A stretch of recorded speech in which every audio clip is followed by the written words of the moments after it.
from the MCPLive.tv studios, located in downtown Conroe. It's the Conroe Art League, live. Hello, and welcome back to Cal Live, the show that brings you everything you'd like to know about the Conroe Art League, its talented artists, and the amazing people that make it such a wonderful place in our Conroe community. I am Susan Gramachis. I'm your host, and I'm delighted today to have as my guest Melanie Bell. Melanie is a very unique and talented artist that does work in glass and ceramics and jewelry. And she is, as she says, she loves using elements that she finds in nature into her art. And I am so interested in finding how she incorporates these elements into her works and to learn more about that. So, Melanie, welcome to the show, and let's get started. Hi, thank you. So glad you're here. Let's learn a little bit first about you. Where were you born, and or have you lived in Texas your whole life? How did you get to Conroe? Tell me a little bit about that. I was born in Jackson, Mississippi, and my family moved to Texas when I was 4. And I lived in Houston all my life, and I've gradually, over the last 20 years, kept moving a little bit more north. So I consider myself a native Texan. Yeah, been here a long time. Yeah. So Conroe for how long? We've been in Conroe for almost 7 years. Oh, wow. Mm-hmm. Okay, and married, children? Married, I'm married. We've been married for 12 years this year. Yeah. And between us, we have 4 grown children and we have 5 grandchildren. Oh, wow. So that keeps you busy too. It does. It does. Great. When did you start your passion for art and creating the things that you do? Tell me about that. I think it goes back to my childhood, very early on, painting rocks. And, I had a job at age 11. I don't think I was very good at it, but I painted denim purses for a company.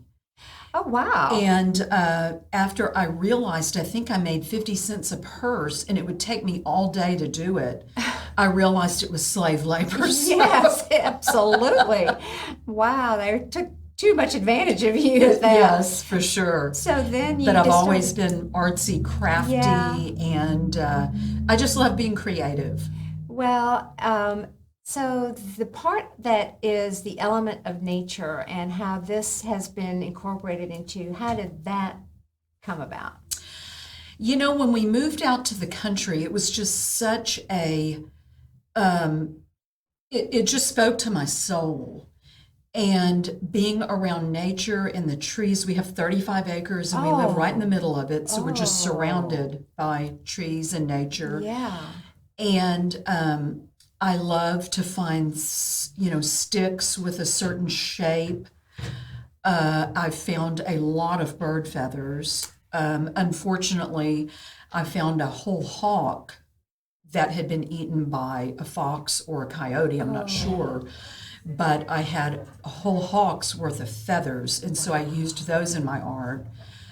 And it's just a way of saying thank you for finding that and to incorporate it in art that other people appreciate.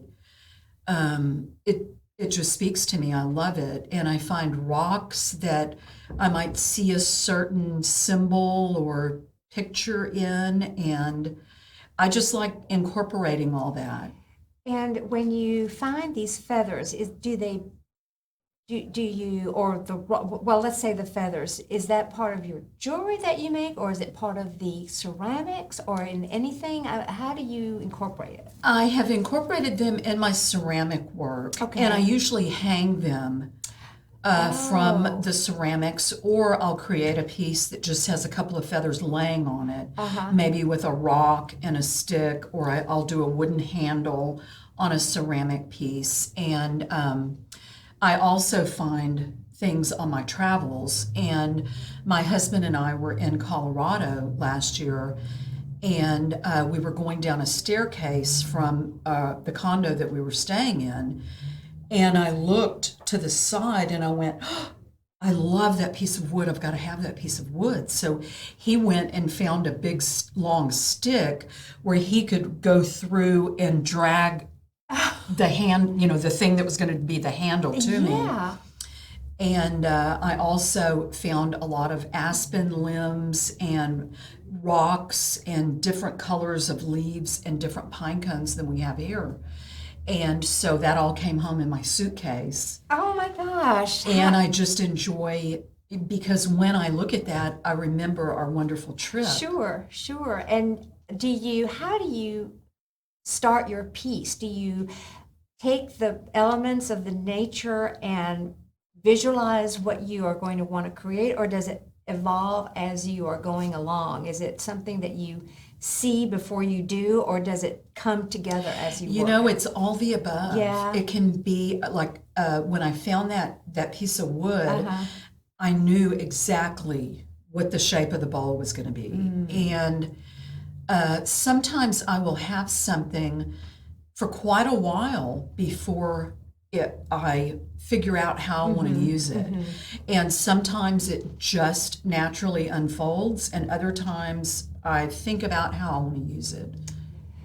It's so interesting. It's so interesting. Do you have to alter something that you find in order to incorporate it, or you just leave it as it is? What do you... I leave it as it is. Yeah. Oh, it's just And fascinating. then I just work around it. Yeah. So, yeah.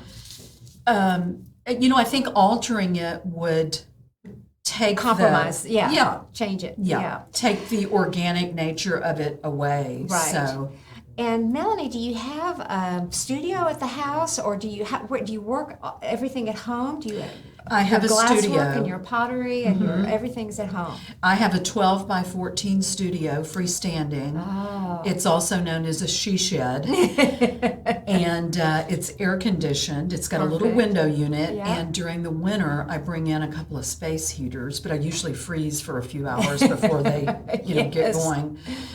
But I stay out there year round, and I am known to get up and get coffee and go straight out there in my pajamas. And just work and do your thing. Because Good for you. I wake up with an idea and I go for it. Yeah, I have to yeah. go. So. Kind of like if you're a writer and you come up with what you're thinking about writing, you got to go right to it and start working on it so that you don't lose your train of thought. Or what you want to do. Right. Oh, that's just fascinating to me. I just think it's. Do you have music in the background? Or I do. Do you? I do quite a few different things. I enjoy the silence. I enjoy when the weather's nice. I have the door open, and I have 4 rescue dogs who are usually out there with me, and I like to just hear the world. Which my world out there is very different than it was when I lived, in Houston or the Woodlands. Yes. Because I hear birds, I hear insects, I hear wind. I also hear an occasional plane because we don't live too far from Conroe Regional Airport. Okay. But I also have a couple of playlists that I enjoy. I listen to spa music, and then I have a Bonnie Raitt Pandora station I play that I kind of get going and get moving. So it's just kind of just rolls on How what I'm you feeling feel. that day. Yeah. Yeah. It's probably therapeutic, isn't it? It's very therapeutic. And I can tell that you, it's relaxing for you, and it's your way of your outlet, if you will. It sounds to me from of being able to express yourself in your beautiful pieces that you work on. It's just wonderful. So, out of all the forms, the glass, the pottery, the jewelry, do you have a favorite, or do you like all of it?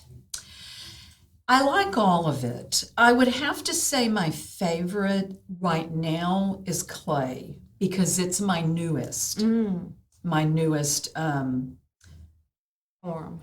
that I'm working with. And so it's exciting.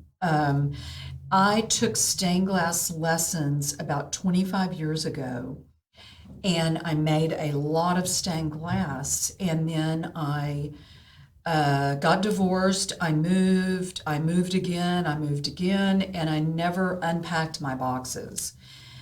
And so when my husband and I bought this property 7 or 8 years ago, I said, I want an art studio where I can have all my stuff and I don't have to take it off the dinner table every night.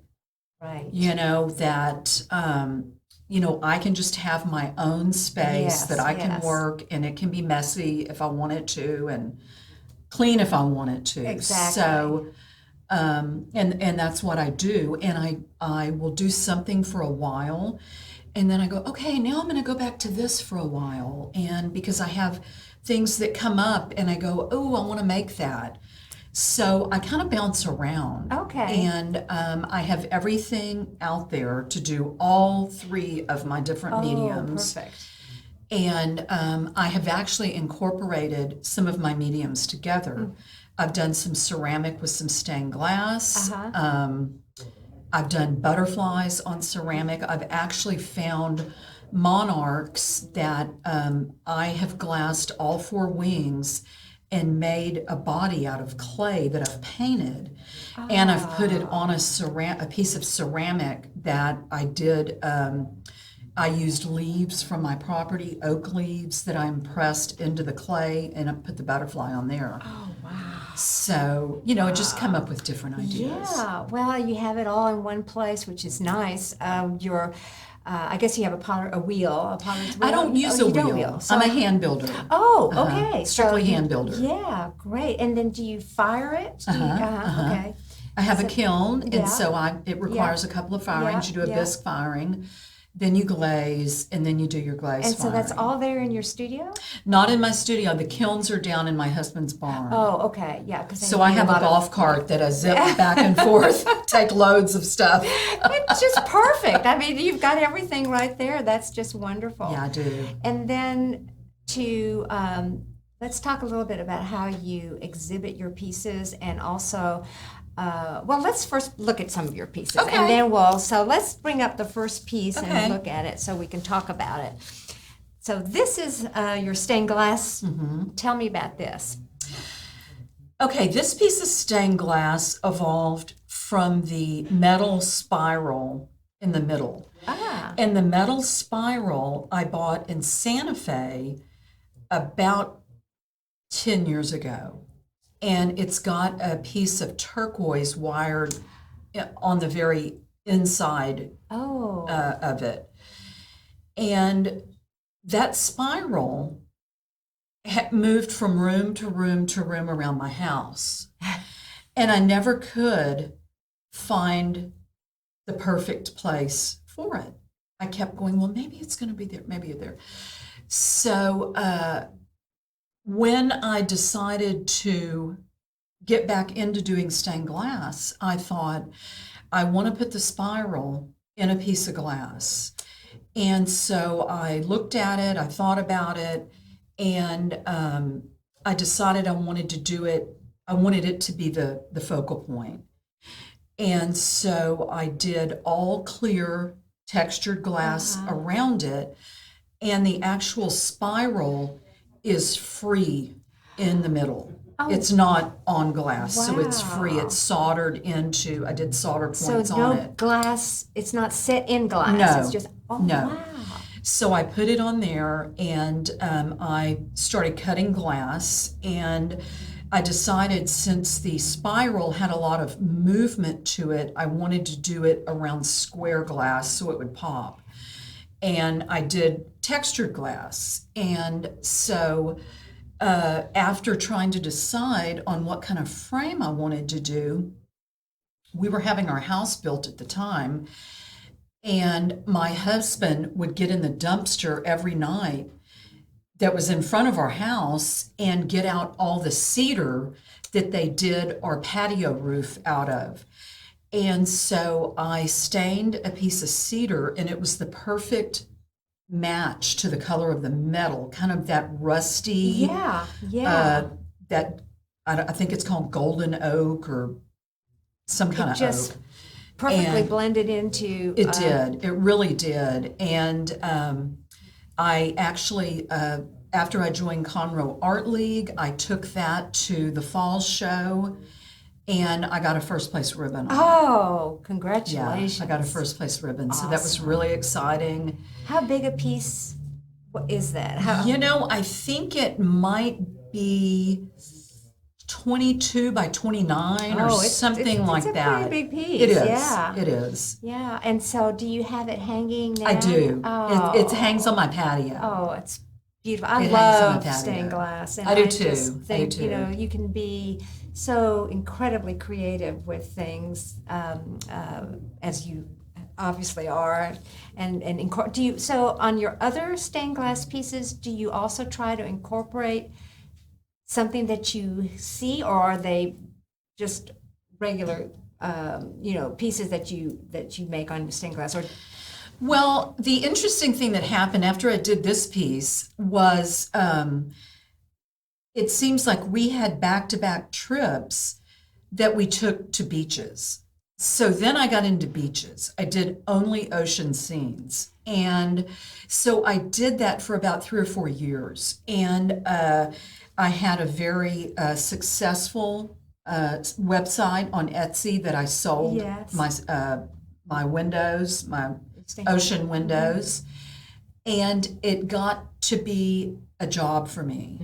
It became an 8 to 5 Monday through Friday, and I hit burnout. yeah, yeah. And so I decided I did not want to do that anymore. So that's when I took clay classes, Right. and I brought that other medium into it. So Stained glass work is very tedious. It is. and It hard is. work. I mean, all art, but in that particular medium, I think. Right. I can There's see- there's a lot of steps that Yeah, you have to go yeah. through with the glass. yeah. And so I decided that I was going to switch again. I was going to kind of move into something different. And when I started making butterfly jewelry, which is another piece, I took them to Conroe Art League, which I'm a member of, into the gallery, and they were selling very well. Yeah. And so that's kind of what I segued into from my stained glass. So. Well, let's look at that piece. Okay. The next piece, I think, is this butterfly jewelry. That is, I fell in love with it. And I know you have a piece on now, but I just think that is absolutely gorgeous. I love that. Thank you. Absolutely love Thank it. you. Tell me about how you create that, the beads, what they're made of, and the butterfly wings. Tell me about that.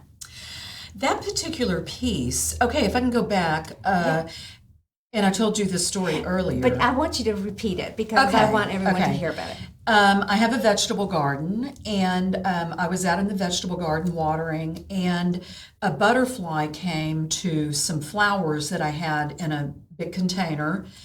And behind the container is my garden shed, and I have a windmill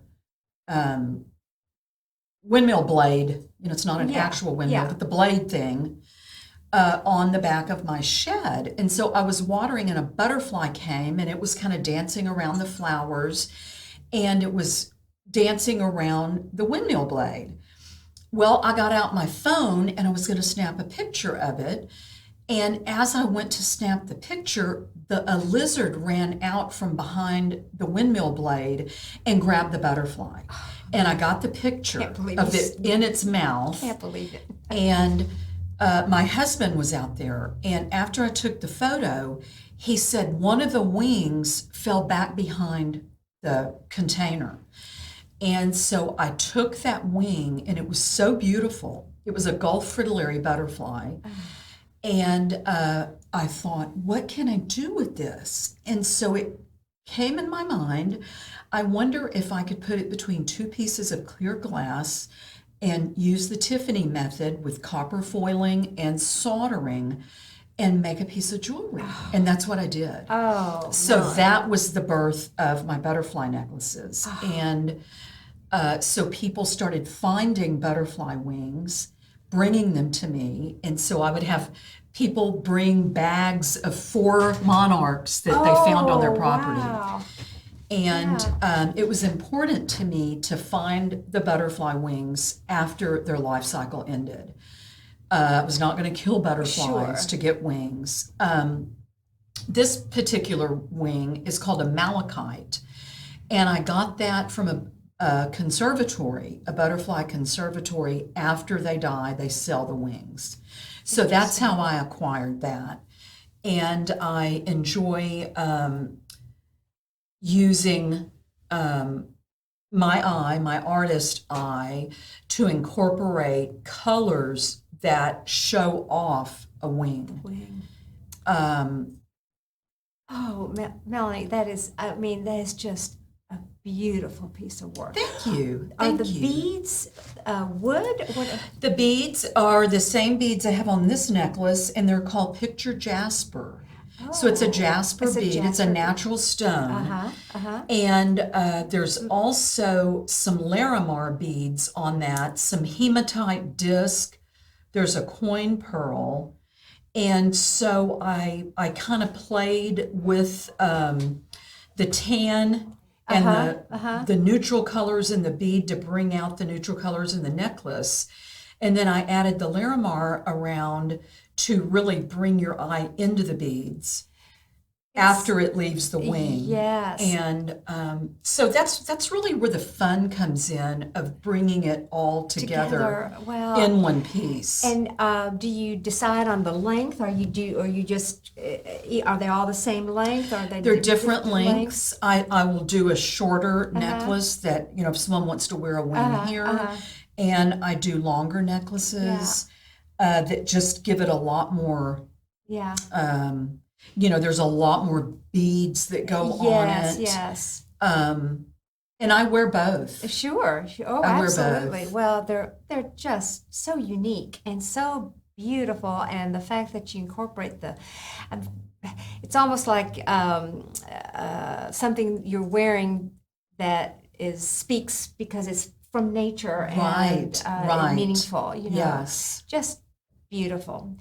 Well, we also have one more piece that is going to tell us a little bit about your ceramics and pottery. So tell me about this one. This is a beautiful piece as well. This piece, the handle on this piece was the one that I found in Colorado. I was going to ask you if that was the piece.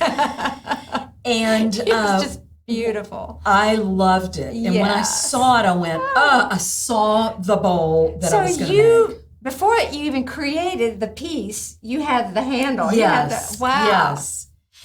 And so I made the bowl to incorporate the size, so I knew what my shrinkage rate was going to be on my clay. So I marked off where I wanted my handle put on. Yeah.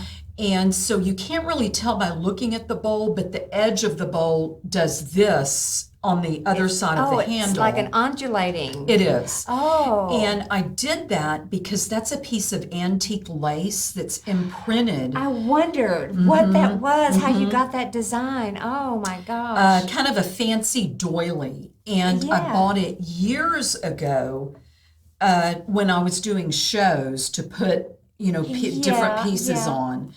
And so now it's become a favorite imprint. Oh. And so that piece actually, I imprinted it and did the sculpting, the undulating edge, bisque fired it, and then it's brown. It's a warm brown clay that I love working with because it's real earthy. Yeah.